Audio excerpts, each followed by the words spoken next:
Bienvenidos a un nuevo episodio de Gente Corriente, un podcast en el que hablaremos de historia romana, libros, psicología y mucho más. Soy Ingrid Ferrer, locutora, y estoy con mi amigo Ángel Redondo, psicólogo y amante de los libros, de la historia, para hablar y adentrarnos en la vida de uno de los hombres más influyentes. Un general brillante, un político astuto y un dictador asesinado por sus propios colegas. Seguro que ya sabéis a quién nos estamos refiriendo.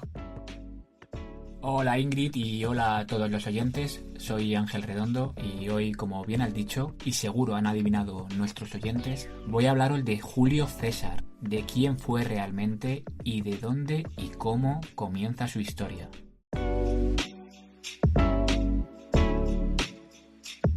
Estamos deseando escucharte. Cuéntanos quién fue realmente Julio César, dónde y cómo fueron los comienzos de su historia.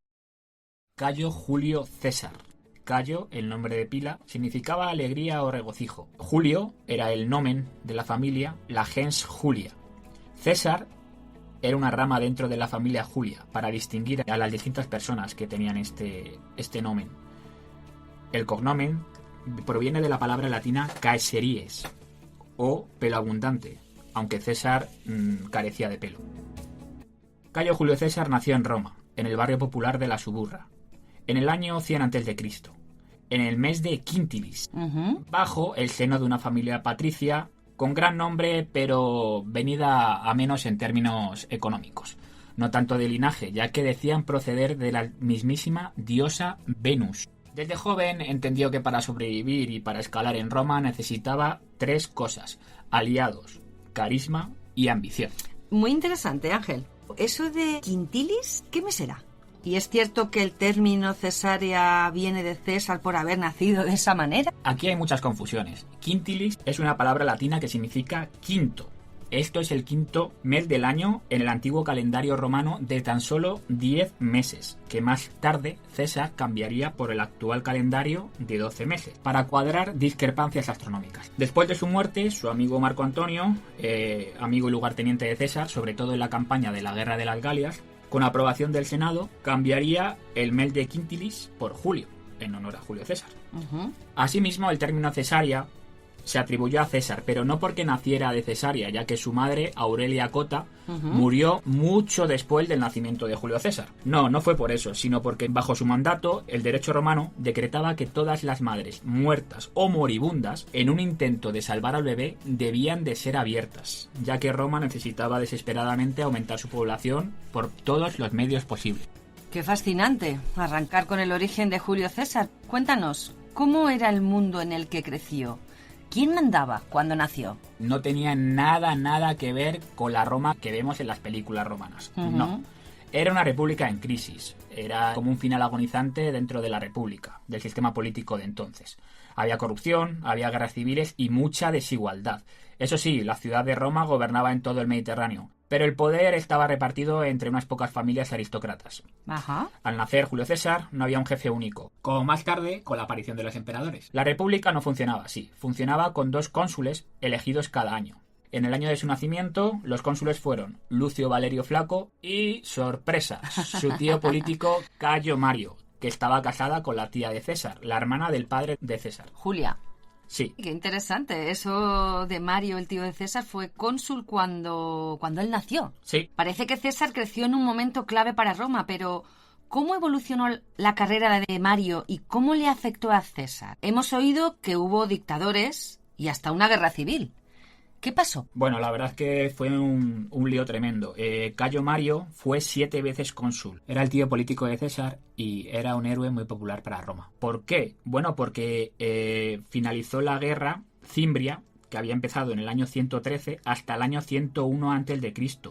Duró 12 años en que los romanos temían por sus vidas, ya que un montón de germanos procedentes de Jutlandia, actual Dinamarca, y el norte de Alemania, buscaban nuevas tierras para refugiarse, ya que donde vivían estaba plagada de inundaciones y llanuras poco fértiles. Por lo tanto, buscaban una tierra mejor.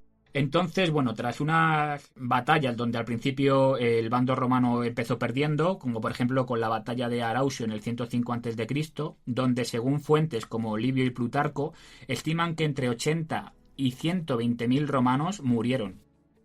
Luego después Mario contraatacó, ya que le hicieron cónsul, tenía el mando de todas las legiones romanas, bueno, o de casi todas. Casi todas. Sí, entonces, bueno, al final acabó ganando en las batallas decisivas de Aquae en el año 102 a.C. y en la batalla decisiva de Vercellae en el 101 a.C. Murieron entre 120.000 y 100.000 germánicos. Madre mía. Mario tuvo un problema, su enfrentamiento con Sila, un general de la élite. En la década de los años 80 a.C. pelearon por el poder y desataron una gran guerra civil. Hubo de todo, grandes batallas y matanzas. Pero al final, con Cayo Mario muerto en el año 86 a.C., los seguidores de Mario prosiguieron con la guerra civil, terminando esta en la batalla decisiva de Puerta Colina y haciendo a Sila jefe supremo de Roma. Sila fue dictador en el año 81 a.C., cuando César solo contaba ¿En el 81 o en el 82? En el 81. En el 81, Digamos que en el ¿no? 82 terminó la guerra civil. Sila, en el 81 a.C., ya con los partidarios de Mario derrotados, se proclamó dictador absoluto. Asimismo, César, que contaba solo con 18 años, lo vivió muy de cerca, ya que su familia apoyaba al bando de Mario. Como es lógico, era su tío. Sila, asimismo, lo persiguió, y César obviamente tuvo que huir y esconderse para no morir. Ese peligro le enseñó que en Roma o sobrevivías siendo valiente y astuto o morías. César huyendo de Sila suena a película, ¿eh? ¿Cómo logró salir de ese lío y qué pasó con Sila después? Cuéntanos. Pues la verdad es que fue muy intenso. Alrededor del 81 a.C., César ya contaba con unos 19 años. Estaba escondido porque Sila lo quería muerto, entre otras cosas, por no dejar a su esposa Cornelia, que era hija de Cina, un gran amigo y lugarteniente de Mario, que prosiguió las guerras civiles contra Sila después de la muerte de este. Su madre, Aurelia, y amigos influyentes como las Vestales convencieron a Sila para que lo perdonara.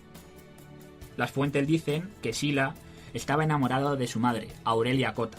Por eso digamos que tuvo un poco más de magnicidad al perdonar a Cedió un César. poquito, ¿no? Sí, entonces, bueno, una vez que Sila perdonó a César, luego hablaba con César y al final no le caía mal del todo, digamos. Yo creo que se hicieron un poco amigos. Eran los dos personalidades algo narcisistas y creo que casaron bien. También tengo que decir que Sila abdica como dictador en el 79 a.C. y muere un año después, ya retirado en una villa suya a las afueras de Roma. Julio César no participó entonces en ninguna batalla, porque he oído algo sobre una batalla en Mitilene y un tal Nicomedes. ¿Qué pasó ahí? Bueno, pues hacia el 80 a.C., cuando contaba con 20 años, se unió al ejército en Asia Menor. Yo creo que un poco para huir del mal ambiente que había en Roma con Sila. Primero le encargaron la misión Marco Minucio Termo, que era el gobernador de Asia en esa época, de ir a Bitinia, que era un reino en la actual Turquía, para negociar con el rey Nicomedes IV para que prestara a Roma una flota de guerra para asediar Mitilene, la ciudad rebelde en la actual isla de Lesbos, en la actual Grecia. Dado que tuvo éxito en su misión, empezaron a surgir muchos rumores, ya que al rey Nicomedes le gustaban los chicos jovencitos. Pero bueno, la verdad es que todavía no se sabe qué pasó. Le da un poco igual esos rumores, yo creo. Entonces, bueno, más tarde en la batalla de Mitilene ayudó a ganar la batalla, ya que fue ayudante del gobernador de Asia Menor, la actual Turquía, el actual oeste de Turquía, gobernado en ese momento por Roma. César tuvo un papel fundamental en ayudar a ganar la ciudad de Mitilene. Salvó numerosas vidas dentro de las tropas romanas y se ganó a sí mismo la corona cívica, que fue un gran honor en esa época y yo creo que fue lo que le dio pie a incorporarse poco a poco al Senado. ¿La corona cívica qué era? La corona cívica era un honor como una condecoración por su valor dentro del campo de batalla. Entonces César ahí ya era toda una figura, se le consideraba una figura, ¿no? Alguien. Pero luego viene una historia increíble. ¿De verdad los secuestraron unos piratas? Cuéntanos eso, por favor, si lo sabes. Con 25 años, César quería aprender un poco más de retórica. Entonces fue a Rodas a reunirse con el célebre maestro de retórica, Apolonio Molón. Navegaba por el Egeo tranquilamente y, claro, en esa época el Mediterráneo estaba infestado de piratas, que al final le secuestraron a él y a su tripulación. Pidieron un rescate de 20 talentos, lo que actualmente equivale a unos 500.000 euros en esa época. Sí, Madre entonces... mía. ¿Cómo calculas eso? Sí. César, muy chulo, dijo que no, que él no valía 20 talentos y que valía por lo menos 50 talentos. No. Que era más o menos como 1.200.000 euros, ¿no? Actuales, claro. Sí. Mandó a un compañero de su tripulación a reunir el dinero entre ciudades de Asia Menor, especialmente Mileto. Entonces, bueno, él mientras esperaba, bromeaba con ellos, diciendo que les iba a castigar y que los iba a crucificar. Cuando lo liberaron, César reunió barcos en la ciudad de Mileto, atrapó a todos los piratas y los mandó crucificar. Podemos decir que fue un poco compasivo porque antes de crucificarlos mandó cortarles el cuello antes. Fue un poco compasivo, pero bueno, cumplió su palabra. Los crucificó. ¿Tú crees que fue compasivo? Un poco. Yo creo que la crucifixión era peor que morir a cachitos. De esa manera, sí. Que morir a cachitos. ¿Qué fue lo que sucedió después? ¿Cómo empezó a hacerse un nombre en la política romana? Hacia el 69 a.C., César ya contaba con 31 años. Dio un gran salto en la política romana al representar el cargo de cuestor, un cargo público que manejaba finanzas. Esta vez fue en Hispania. Como cuestor, o sea, era como un economista o algo así. Sí, bueno, el que manejaba las finanzas en la Hispania Ulterior, una provincia romana. ¿Qué pasa? Que este cargo le hizo entrar automáticamente al Senado. Fue enviado a Hispania, como hemos dicho, y la verdad es que impresionó a todos con su energía y su discurso, ¿no? Era un buen orador. Sí, también en esa época perdió a su esposa, Cornelia, su primera esposa. Luego se casó con Pompeya a la edad de 33 años, que era nieta del mismísimo Sila. Al final César siempre quería conectarse con gente importante. A los 39 años se divorció y con 41 años se casó con Calpurnia, hija del senador Pisón, muy importante en esa época, que le hizo labrar amistades importantes dentro del Senado. Asimismo empezó la época como Pompeyo Magno y Craso, poniendo las bases para mandar en Roma. Entonces ya César era toda una figura en Roma, pero luego hace un pacto que cambia todo. ¿Qué fue eso del primer triunvirato? La verdad es que eso fue una maravilla. En el año 60 a.C., César, que ya contaba con unos 40 años, quería ser cónsul, como hemos dicho, el máximo representante de la República en esa época. Pero claro, necesitaba apoyo, así que salió con Pompeyo, un general famoso, y Craso, el hombre más rico de Roma. Entonces ese trío fue el primer triunvirato, que era un acuerdo secreto, digamos, para mandar en la política romana. César al final pues logró ser cónsul en el año 59 a.C., Pompeyo aseguró tierras para sus veteranos de guerra y Craso siguió amasando fortuna y siguió cuidando sus negocios. Juntos dominaban Roma. Para afianzar esta alianza, César le dio a Pompeyo a su hija Julia en matrimonio, en el año 59 a.C. Hablando un poco, perdona, del triunvirato, ¿qué significa? La palabra triunvirato viene del latín, triunviratus, que significa gobierno de 3 hombres. 3, vir, hombre, triunvirato. Pues vaya, qué jugada tan astuta. Luego César se lanza a una aventura enorme con la guerra de las Galias y todo esto, porque todos lo sabemos. ¿Cómo empezó esto? César al final lo que quería era tener el gobierno de una provincia, expandirse, digamos, ¿no? Él quería conquistar territorio. Lo mejor era ser gobernador de una provincia romana y expandirse a conquistar territorios y ganar fama y riqueza. Total, que al final César consiguió que le dieran el gobierno de la provincia de Iliria, que digamos que es la actual antigua Yugoslavia, para que los oyentes lo sepan. Interesante. La Galia Cisalpina, que es el norte de Italia, y la Galia Transalpina. Es el sur de actual Francia, ya pegado a Italia. Entonces, bueno, todo arrancó cuando los helvecios, que era una tribu de lo que hoy es Suiza, quisieron cruzar su territorio, ¿no? La Galia Transalpina. César dijo que de eso nada, y los derrotó. Así, entre otras cosas, empezó la Guerra de las Galias. Casi 10 años conquistando tribus. Y como gobernador, pues lideraba ejércitos, hacía tratos y mandaba reportes a Roma un poco para fanfarronear de sus éxitos. También decirte que la guerra de las Galias duró 8 años, del 58 al 50 a.C. Entonces, perdona, ganó territorios, sí, dinero y fama mundial. Porque es que tú piensas que las Galias estaban formadas por bastantes países actuales. Francia, Bélgica, Luxemburgo, ¿sí?, Suiza, el sur de Holanda y el oeste de Alemania. Decirte también que en esa época la Galia contaba aproximadamente con 10 millones de personas. La guerra de las Galias provocó 1 millón de muertos y 1 millón de esclavos galos a manos de Roma. He leído que la batalla de Alesia fue increíble. con un truco genial contra miles de galos. Alesia fue una locura. En el 52 a.C. César ya contaba con unos 48 años y tenía prácticamente toda Galia conquistada. Pero quedaba un último reducto. El líder galo, Vercingetorix, se sitió dentro de la fortaleza de Alesia. Así que César construyó un muro enorme alrededor. ¿Y sabes lo que pasó entonces? ¿Qué pasó? Pues sorpresa. Aparecieron 80.000 galos por todas las llanuras galas. Tú imagínate un ejército de 50.000 hombres como el que tenía César, eso sí, todos veteranos de guerra, y verse rodeado por 80.000 galos. Era un asedio dentro de un asedio. Claro, era una locura. 20.000 galos dentro de la fortaleza de Alesia, César con 50.000 hombres asediándolo, y luego asediando a César y a Alesia 80.000 galos. ¿Y qué hizo César? Bueno, yo me iría corriendo. César, con toda su sangre fría, hizo un asedio a sus propias tropas. Obviamente se asedió él y asedió también a Alesia. Ajá. ¿Vale? Un asedio dentro de otro asedio. Sus 50.000 soldados, como hemos dicho antes, estaban muy bien organizados. Hizo con trincheras y trampas. Al final los romanos tenían una forma de hacer empalizadas diferente a como lo entendemos. Vale. Sí, con trampas, con muros de contención.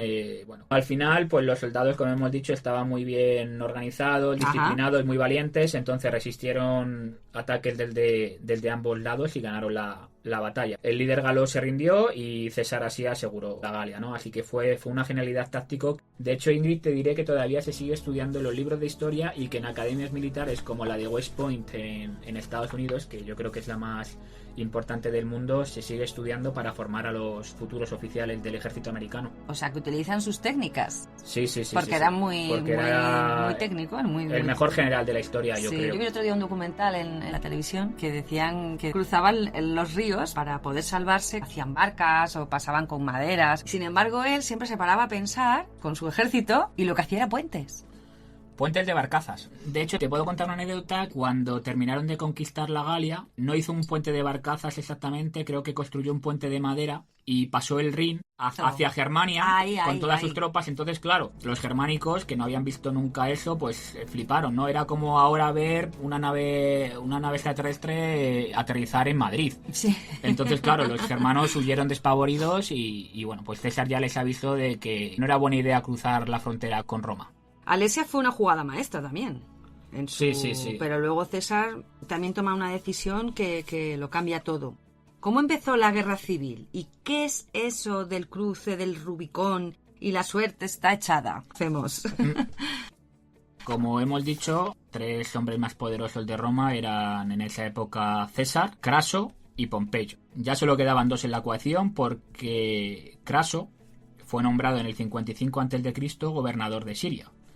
Entonces, para probar suerte y emular las hazañas de César, se dispuso a invadir Partia, que era, digamos, el reino que hacía frontera en el este con Roma. Pero cayó en la batalla de Carras en el año 53 a.C. Por lo tanto, solo quedaban 2 en la ecuación, Pompeyo Magno y Julio César. ¿Qué pasó?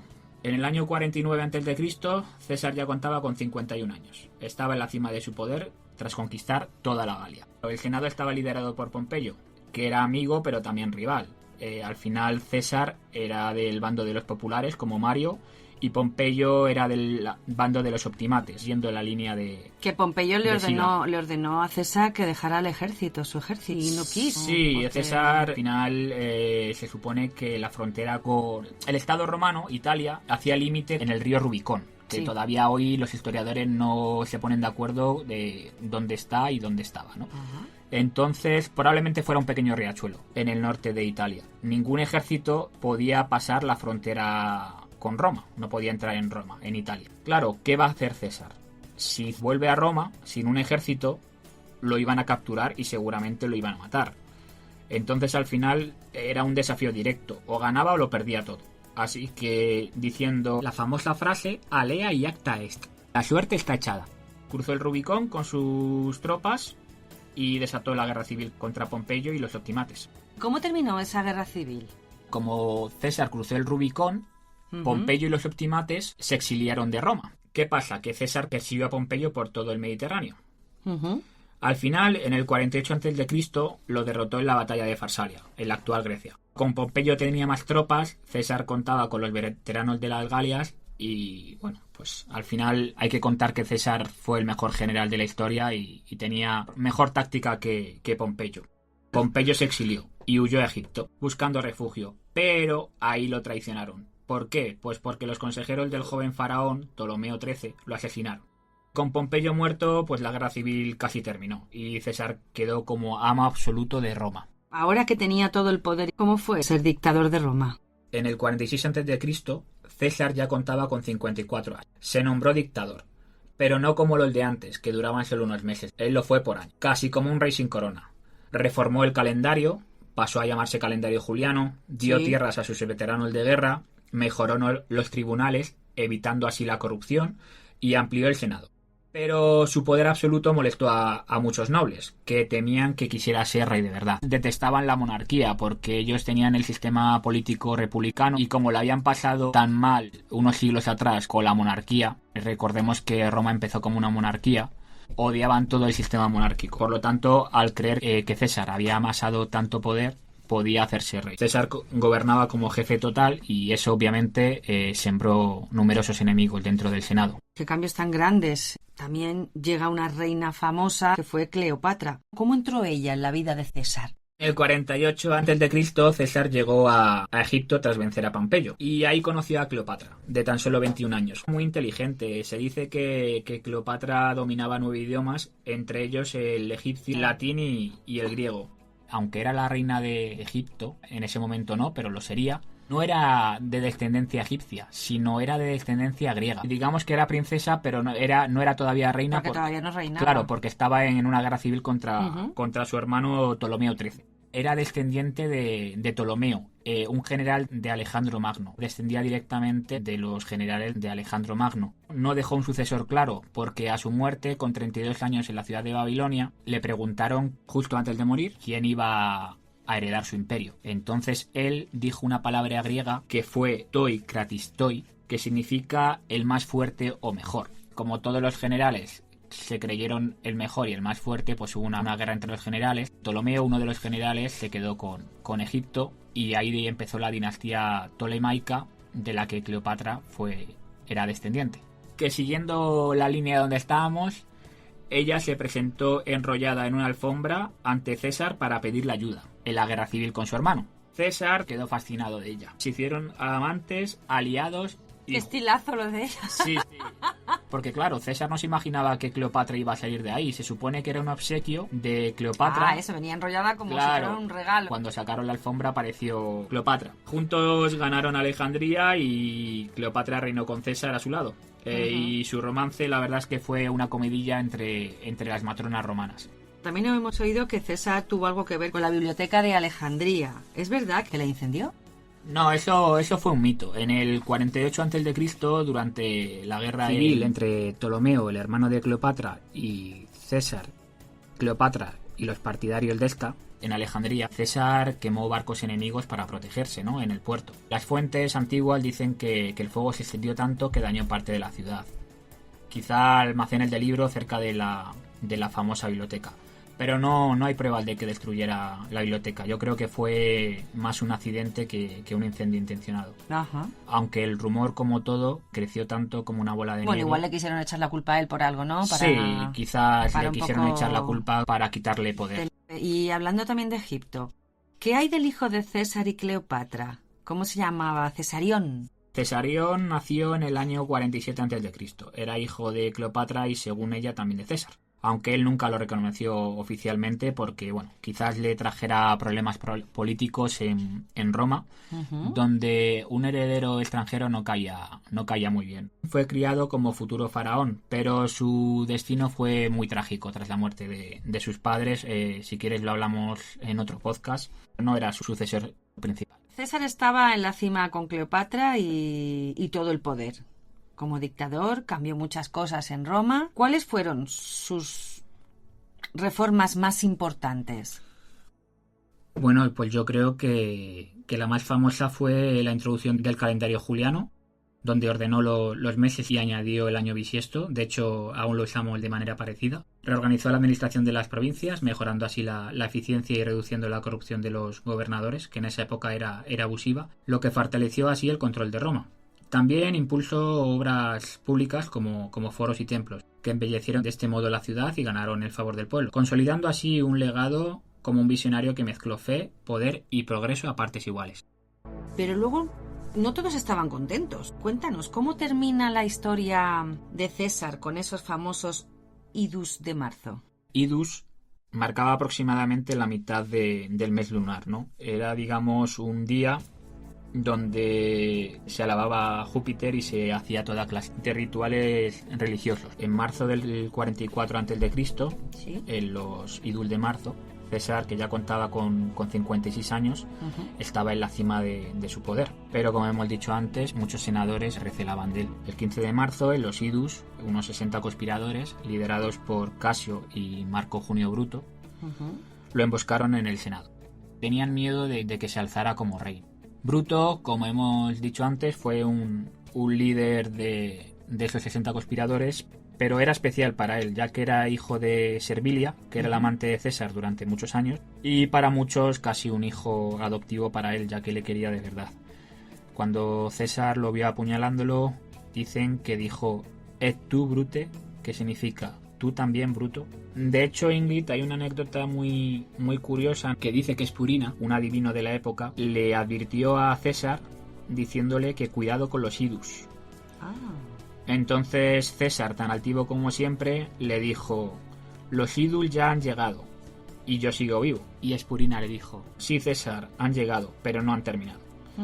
Horas más tarde, yacía muerto.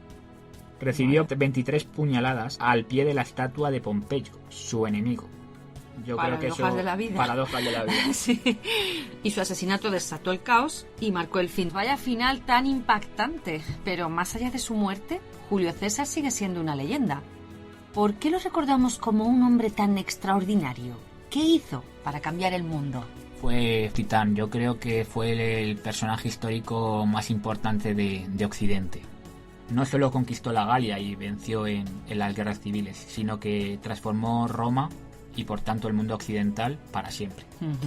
Como dictador dio al mundo el calendario juliano, como hemos dicho antes, organizó los tribunales, repartió tierras y abrió el Senado a nuevas voces. Fue un orador brillante, capaz de convencer a multitudes. Fue un abogado astuto que ganó casos con una inteligencia sublime.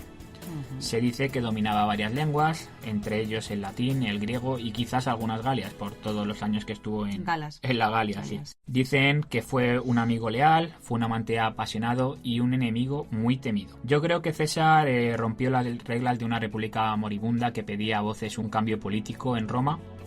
Creo que cimentó el camino hacia la nueva época que fue el imperio. Su nombre sigue en nuestros meses, nuestras leyes y nuestro mundo. Julio César no solo vivió, cambió la historia para siempre. Sí, totalmente, Ingrid. Yo con esto, desde mi punto de vista, creo que al escuchar este podcast de César, recomiendo a los oyentes que vivan una vida con propósito y que no se conformen, porque al final de la vida lo importante es ser recordados, como fue César. Bueno, pues gracias a ti por haber venido hoy de nuevo, Ángel, por habernos contado todo esto, porque nos encanta la historia de Roma y a nuestros oyentes parece que también. Y, cómo no, darles las gracias a los oyentes, valga la redundancia, por escucharnos. Esperamos que os haya gustado mucho. Queremos que nos escribáis a gentecorriente@gmail.com gentecorriente@gmail.com o que nos dejéis comentarios, compartir este podcast por WhatsApp, por redes sociales, a quienes creáis que les puede gustar. Y no os perdáis el próximo episodio de Gente Corriente, en el que hablaremos de psicología, del efecto de las drogas y el alcohol. Yo creo que va a ser muy interesante para nuestros oyentes. Muy bien, pues adiós amigos y gracias. Hasta la próxima.